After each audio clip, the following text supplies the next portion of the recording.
तुम हमारे हम तुम्हारे रहेंगे ओ मेरे प्रिय।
और कहेंगे प्रभु से,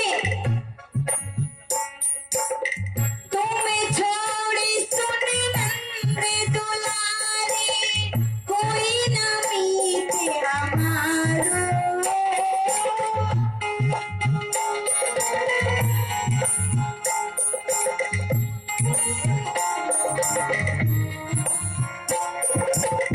तुम्हें छोड़ी सुन नंद दुलारी, कोई न मीते हमारो।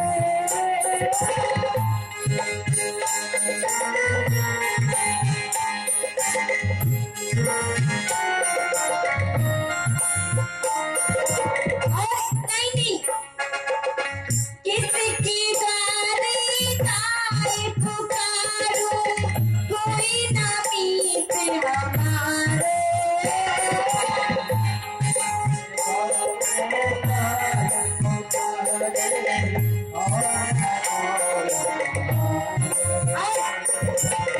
अरे तो आपकी बात पकड़ियो, ओ मेरे प्रियतम, हम तुम्हारे रहेंगे, ओ मेरे प्रियतम। तुम्हारे हैं प्रभु जी, हम हमारे हो, हम तुम्हारे रहेंगे ओ मेरे प्रियतम। जय हो। सभी कष्टों में झुकते हुए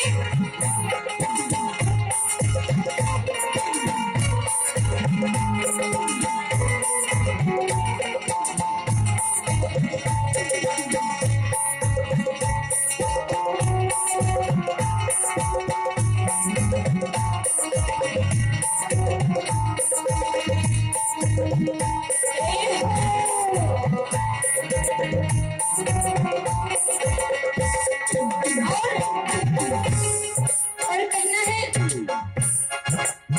तेरे कारण सब जग छोड़ा, कोई न मीते हमारा। तेरे कारण सब जग छोड़ा, कोई न मीते हमारा। तेरे कारण सब जग छोड़ा, तुम संग नाता जोड़ा। तेरे कारण सब जग छोड़ा, तुमसे नाता जोड़ा। और कैसे? एक बार कह दो प्रभु से, बस क्या कह दो कि तू मेरा और मैं तेरा। एक ही बारी प्रभु हंस के कह दो, मैं तेरा तू मेरा। एक बार सब हंस कर कह दो, मैं तेरा तू मेरा। साची रीत के प्रीत निभा दूं, ओ मेरे कि प्रभु उस भक्त और भगवान के बीच में जो एक प्रीति रूपी एक बंधन है, आज उस बंधन को निभा दीजिए। साची प्रीति की निभा दो, ओ मेरे प्रियतम, हम तुम्हारे ही रहेंगे, ओ मेरे प्रियतम। तुम्हारे हैं प्रभु जी,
दास की है विनती सुन लीजिए, ओ ब्रजवास दुलारे।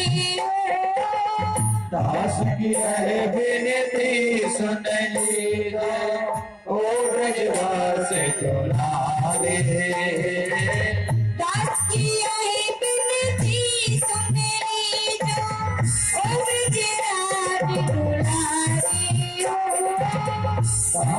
है विनती सुन लीजिए, ओ ब्रजवास दुलारे।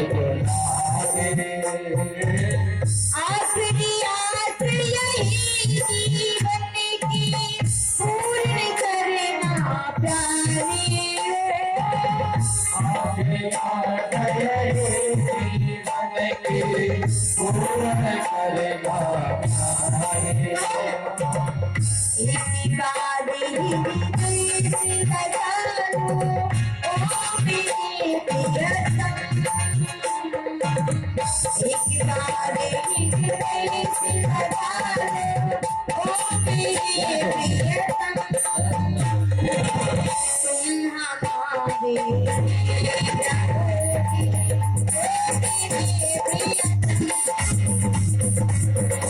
हम तुम्हारे हैं प्रभु जी, तुम हमारे हो। हम तुम्हारे ही रहेंगे,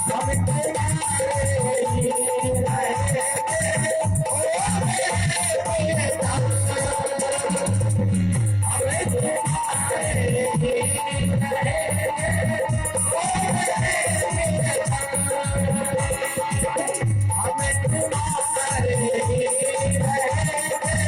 ओ मेरे प्रियतम। हम तुम्हारे ही रहेंगे,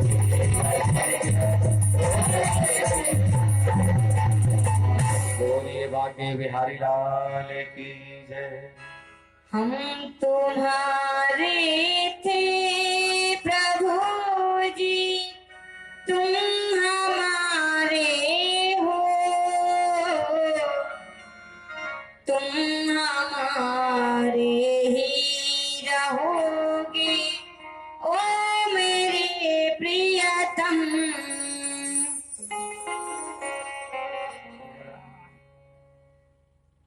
भगवान से बस एक ही विनती करनी है, हे प्रभु एक बार इस हृदय में मुझे भी स्थान दे दीजिए। आप मेरे हो और हम तुम्हारे हैं। जब हम इतना प्रभु को बोल देंगे, कह देंगे, जब अपने आप को भगवान को समर्पित कर देंगे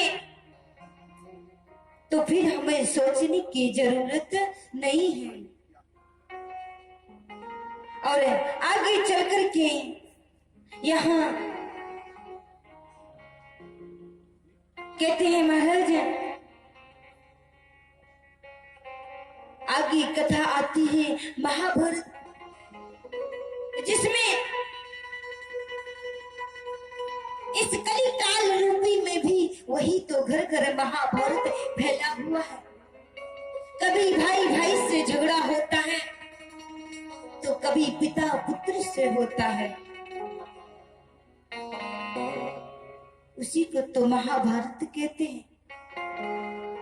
और क्या है, यदा अमृतै कालम संजयानाम वीरस्तथा वीरगतं गतिषु ब्रकोदरा विंगदा विमर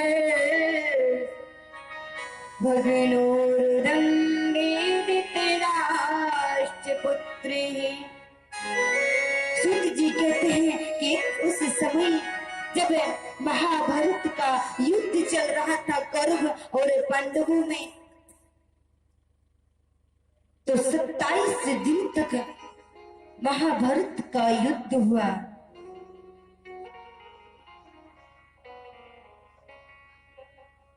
तो कहने लगे महाराज की बात बताओ, उस युद्ध में क्या कोई वीर नहीं था? कहा नहीं, वीर तो था, और ऐसे नहीं परम प्रतापी वीर थे, लेकिन कौरवों की साइड सारी सेना थी और पांडवों की साइड केवल मेरे ठाकुर मेरे कन्हैया थे। तो कहा महाराज की बात बताओ, जब भगवान थे तो ये महाभारत ही क्यों हुआ? भगवान तो सब कुछ कर सकते थे। कहने लगे एक बार जब कन्हैया ने सोचा कि क्यों ये महाभारत का युद्ध हो, तो पांडवों की तरफ से प्रस्ताव लेकर आज कन्हैया दूत बनकर के गए। कौरव के पास जब दुर्योधन के पास से पहुंचे तो कहने लगे कि मुझे 5 गांव दे दीजिए, सब कुछ रख लो, लेकिन पांडवों को केवल 5 गांव दे दो। लेकिन जब दुर्योधन ने सुना तो दुर्योधन कहने लगा, आप 5 गांव की बात कर रहे हो, मैं तो पांडवों को सुई की नोक की कितनी भी जगह न दूं, जितनी सी सुई में नोक होती है ना, मैं उन पांडवों को तो उतनी सी भी जगह ना दूं।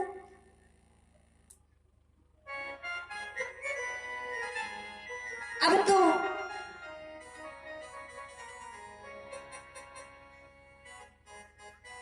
बहुत कन्हैया ने समझाया तो दुर्योधन कहने लगा, यदि पांडवों को कुछ चाहिए तो आकर के मुझसे युद्ध करे और युद्ध कर के मुझसे ले ले ये राज्यपाट। कन्हैया कहने लगे दुर्योधन, उन्हें ये राज्यपाट नहीं चाहिए। जानते हो ये हस्तिनापुर किसे कहते हैं? दिल्ली को ही हस्तिनापुर कहा गया है।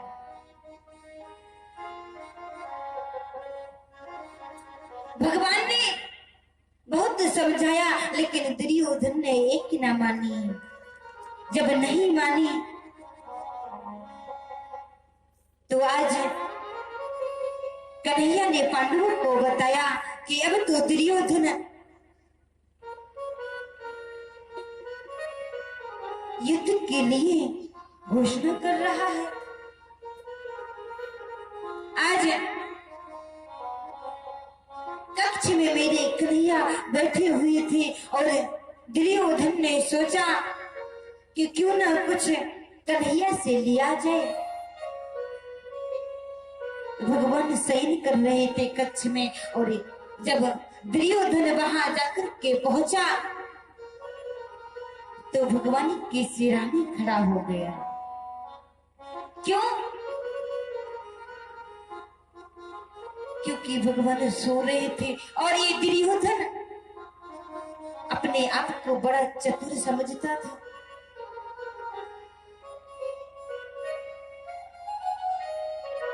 सिरहाने खड़ा हो गया और इधर अर्जुन जब आए तो भगवान के चरणों में खड़े हो गए। क्यों?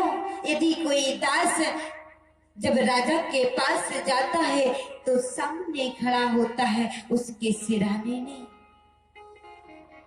यदि कोई याचक बनकर के भगवान या दास बनकर के भगवान के पास जाता है तो उनके चरणों में खड़ा होता है, उनके बराबरी से नहीं, सिरहाने नहीं।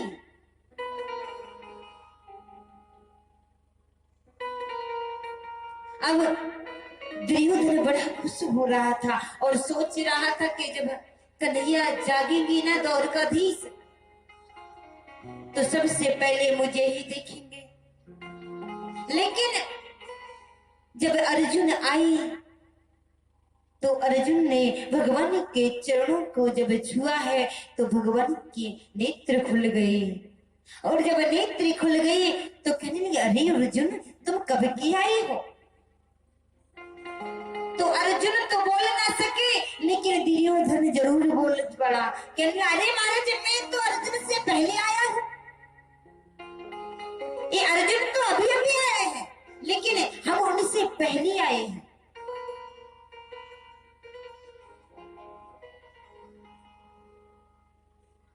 कन्हैया मुस्कुराए और कहने लगे, क्या बात है बताओ। कहने लगे, कन्हैया मुझे आपसे सहायता चाहिए। क्यों चाहिए? क्योंकि युद्ध होना है और जब युद्ध होगा तो मुझे आपकी सहायता की जरूरत पड़ेगी। कन्हैया कहने लगे,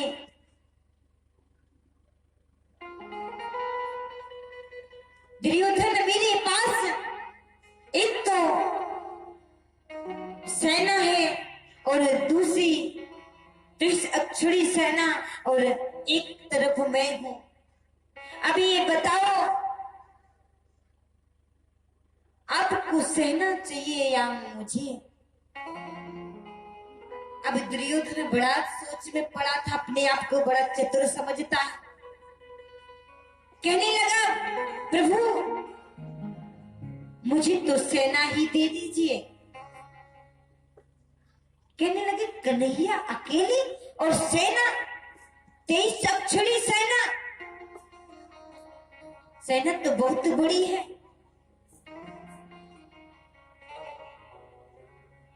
भगवान ने कहा, दुर्योधन एक बार फिर से सोच लो। दुर्योधन कहने लगा, प्रभु क्या सोचना मुझे? हाँ मुझे तो बस सेना ही चाहिए।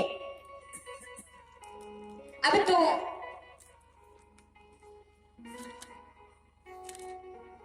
भगवान ने कहने लगी, अर्जुन आप बताओ। तो अर्जुन ने कहा, प्रभु मुझे तो आप चाहिए। प्रभु कहने लगे, मैं अकेला और इतनी बड़ी अक्षौहिणी सेना? सोच लो अर्जुन, मेरे पास तो और भी है, हम आपको भी सेना दे सकते हैं। अर्जुन कहने लगे, नहीं प्रभु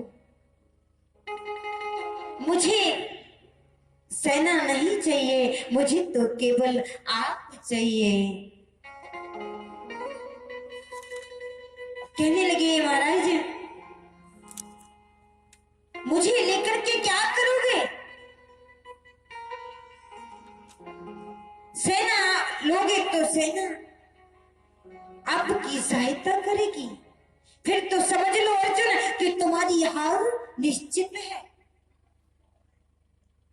अर्जुन कहने लगे प्रभु कैसी क्या बोल रहे हो, मेरी हार निश्चित है। चित्तचोर कहने लगे अरे अर्जुन तेरी तो हार निश्चित है, लेकिन अर्जुन कहने लगे प्रभु नाना मैं तो वो हार भी स्वीकार कर लूंगा, क्योंकि मेरे साथ तो वो माखन चोर ही मेरे साथ है। उस बंदे का क्या बिगाड़े कोई जिसके साथ मक्खन चोर हो। अरे जब आप मेरे साथ हो तो मेरी तो हार में भी जीत है।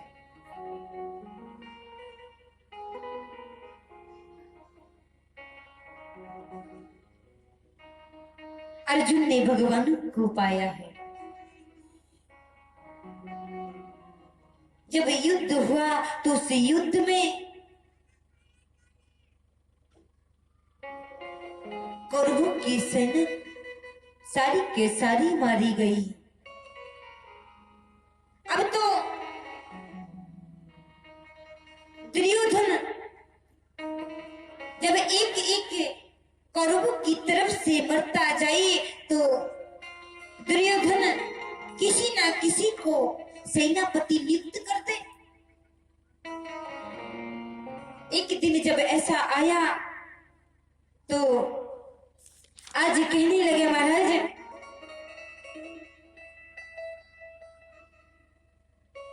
दुर्योधन भीष्म पितामह से कहने लगा पितामह आप मैं जानता हूं कि तुम पांडवों को चाहते हो, मुझे नहीं। यदि आप चाहते तो इन पांडवों में से कोई न रहता। भीष्म पितामह कहने लगे अभी बहुत समय है।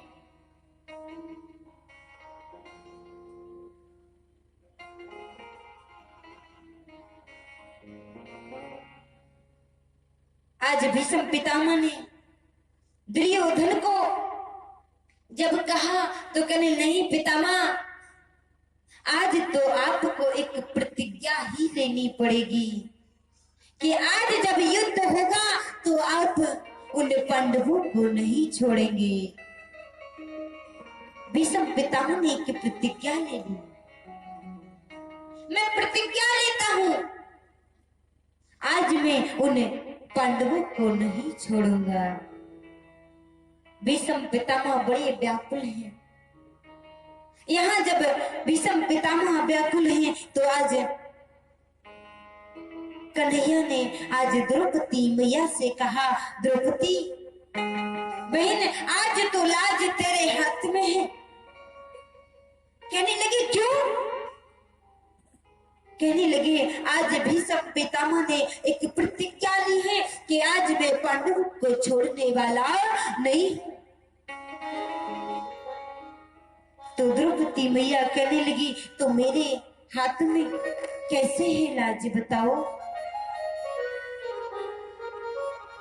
कहने लगे कन्हैया कहने लगे आज आप भीष्म पितामह के पास जाना और जाकर के कुछ बोलना नहीं,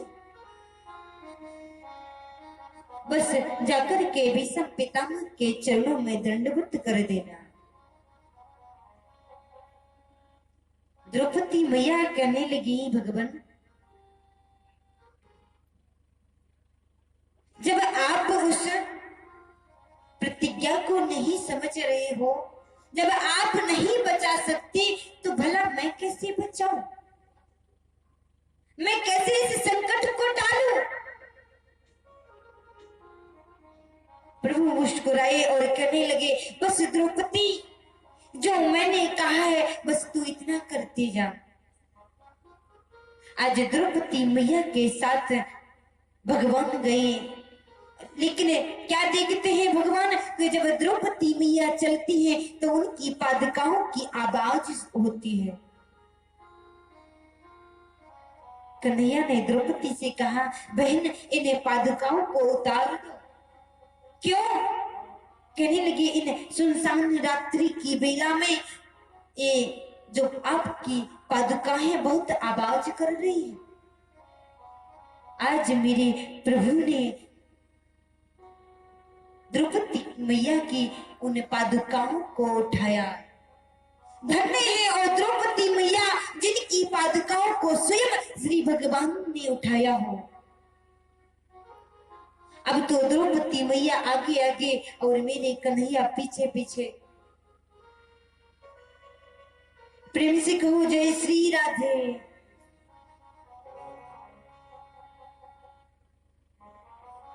अब जब शिविर में जैसे ही द्रौपदी मैया अंदर को हुई तो दो काले काले जो सैनिक लगे हुए थे उन्होंने कन्हैया को देखा और कन्हैया को अंदर ना जाने दिया। अब तो द्रौपदी मैया अकेले ही गई। जब अकेले गई तो जाकर के भीष्म पितामह के चरणों में प्रणाम कर दिया। भीष्म पितामह ने कहा, सौभाग्यवती भवा, पुत्रवती भवा। और ऐसे ही द्रौपदी मैया ने 3 बार पितामह को प्रणाम किया। जब 3 बार प्रणाम किया तो तीनों बार भीष्म पितामह ने कहा, सौभाग्यवती भव। उन्होंने सोचा शायद दुर्योधन की पत्नी यहाँ आई है।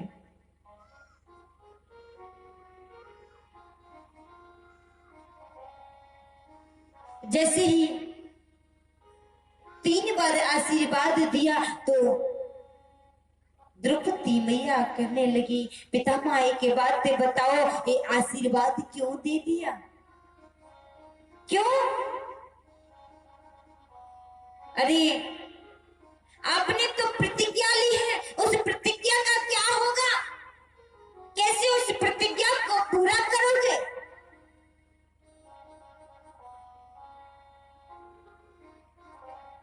अब तो भीष्म पितामह के हाथ से और जो भजन कर रहे थे हाथ से वो माला छूट गई।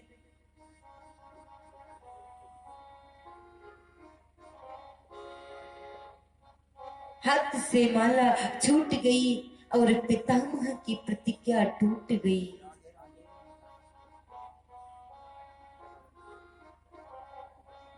आइए 2 मिनट का भजन और बाड़ी को यही विराम देती हूँ।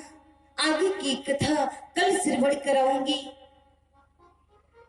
सभी प्रेम से ताली की सेवा करते हुए